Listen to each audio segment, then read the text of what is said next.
Pernahkah kamu menginap di hotel dan merasa kamar itu tidak hanya ditempati olehmu? Ini adalah cerita tentang sebuah kamar hotel bernomor ke-313, kamar yang katanya tidak pernah benar-benar kosong. Dan siapapun yang menginap di sana akan pulang dalam keadaan berbeda.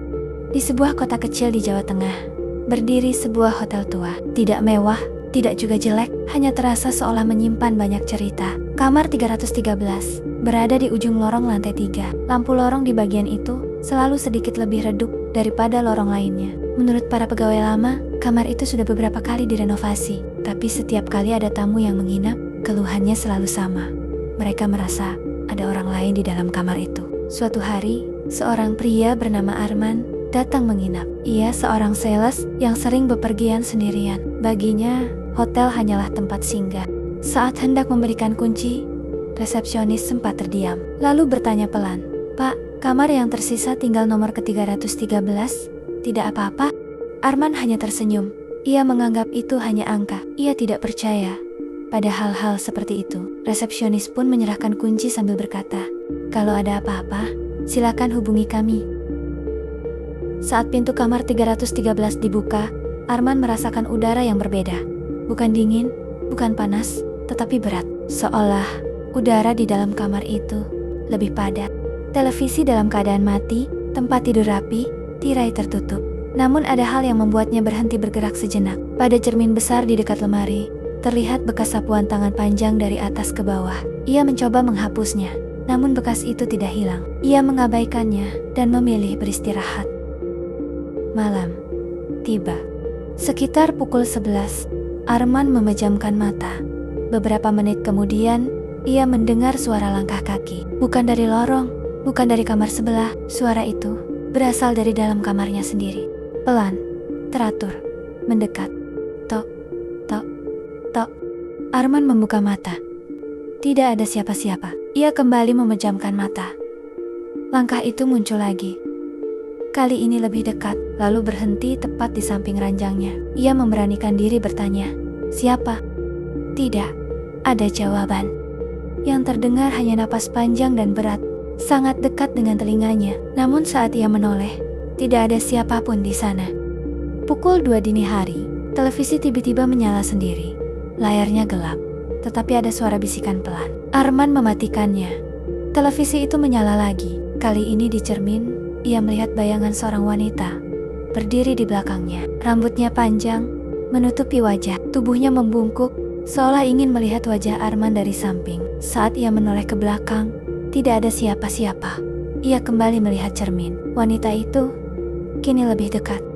Arman menyalakan lampu dan mencoba tidur. Ia menarik selimut hingga leher. Tiba-tiba ia merasakan selimutnya perlahan ditarik turun.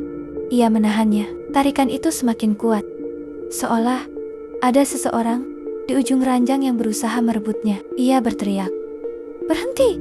Tarikan itu langsung berhenti. Suasana kembali hening. Namun dari bawah ranjang terdengar suara tawa kecil. Suara tipis, seperti seseorang yang menahan tawa, bukan suara manusia normal.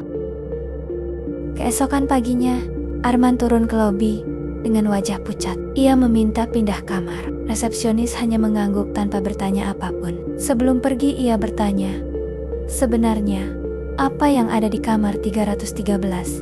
Resepsionis lama menjawab pelan, "Dulu, kamar 313, bukan kamar. Dulunya, ruangan penyimpanan jenazah. Hotel itu pernah dipakai sebagai tempat pengungsian bencana. Korban yang tidak dikenal ditaruh sementara di ruangan itu, menunggu keluarga yang tidak pernah datang. Di antara mereka, ada seorang wanita yang jenazahnya tidak pernah diambil siapapun, tidak pernah dipanggil namanya, tidak pernah ditangisi. Dan menurut cerita, ia masih menunggu ada yang menemaninya di kamar itu." Arman akhirnya check out lebih cepat dari rencana. Namun, setelah ia pulang ke rumah, ia melihat sesuatu di cermin. Bekas sapuan tangan panjang dari atas ke bawah, sama persis seperti di kamar ke-313.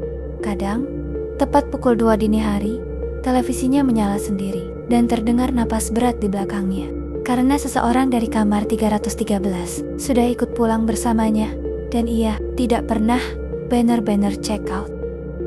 Masih berani lanjut? Jika kamu masih menonton sampai di sini, mungkin kamu sudah siap untuk cerita selanjutnya.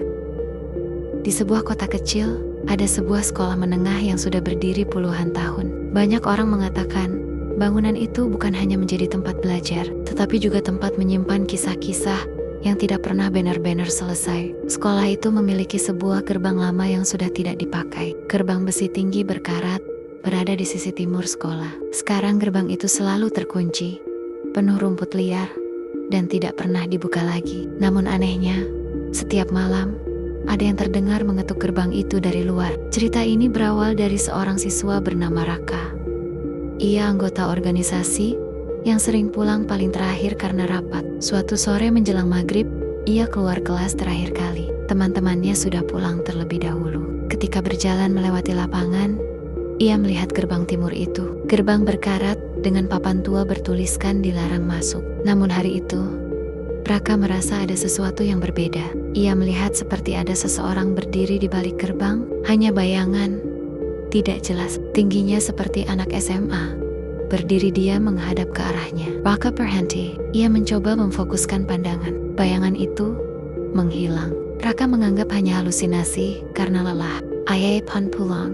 Malamnya, tepat pukul 11, Raka mendengar suara dari luar rumahnya. Seperti suara besi diketuk pelan. Tok, tok, tok. Irama ketukan itu sama seperti saat petugas keamanan mengetuk gerbang sekolah.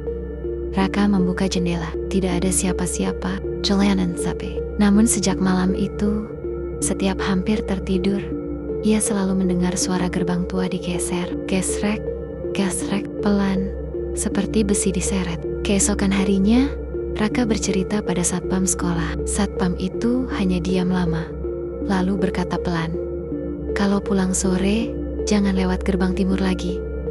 Jangan menoleh ke sana, jangan menyapa kalau ada yang memanggil." Raka merasa aneh, tetapi mengangguk. Beberapa hari kemudian, karena kegiatan lomba, Raka harus menginap di sekolah untuk persiapan. Malam hari, listrik sempat mati sebentar.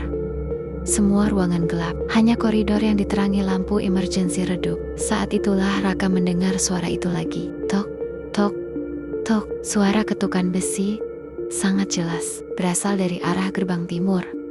Ia mencoba mengabaikannya, namun kemudian suara itu berubah menjadi suara seseorang memanggil namanya. Pelan, panjang, Raka. Suara itu terdengar seperti berasal dari dalam kepalanya sendiri, tetapi sekaligus jelas terdengar dari arah gerbang. Raka memejamkan mata, duduk diam, berusaha tidak menoleh. Namun rasa penasaran mengalahkan rasa takut. Ia melangkah menuju gerbang timur. Lorong menuju gerbang itu gelap. Angin berhembus dingin, membawa bau besi berkarat. Di ujung lorong, gerbang tua itu berdiri, terkunci rantai, tidak pernah dibuka. Tapi malam itu, rantainya terlihat sedikit terbuka, seolah-olah ada yang menarik dari luar. Raka melihat sosok seseorang berdiri membelakanginya di luar gerbang. Tubuhnya kurus, seragam abu-abu putih, rambut menutup sebagian wajah. Sosok itu seperti murid biasa, tapi berdiri kaku, tanpa bergerak. Raka berkata pelan, "Siapa?" Sosok itu tidak menjawab, hanya mengangkat tangan perlahan, menunjuk ke arah Raka, lalu menunjuk ke arah dalam sekolah, seolah-olah meminta izin masuk. Saat itulah Raka sadar, sosok itu bukan ingin keluar, ia ingin masuk. Raka mundur satu langkah, namun tiba-tiba rantai gerbang bergerak sendiri. Besi itu berderit keras, seolah ada yang berusaha membuka paksa dari dalam. Gesrek, gesrek. Raka ingin lari, tetapi kakinya rasanya berat, seperti dipaku ke tanah. Sosok itu kini menempel pada gerbang. Wajahnya terlihat jelas di sela-sela jeruji besi. Matanya kosong, pucat, bibirnya membiru, dan di lehernya terlihat bekas tali panjang. Suaranya terdengar pelan. "Aku belum pulang."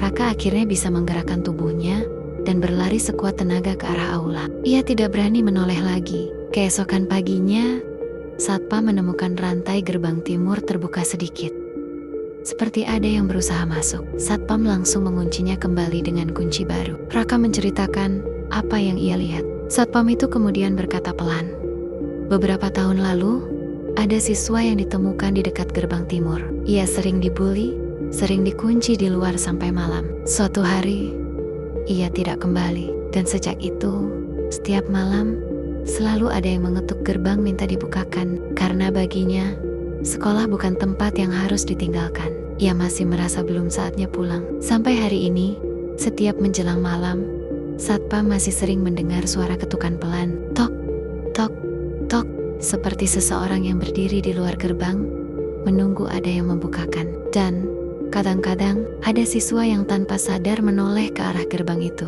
dan melihat seseorang sedang memandangi mereka dari balik jeruji. Seseorang yang seharusnya sudah tidak ada.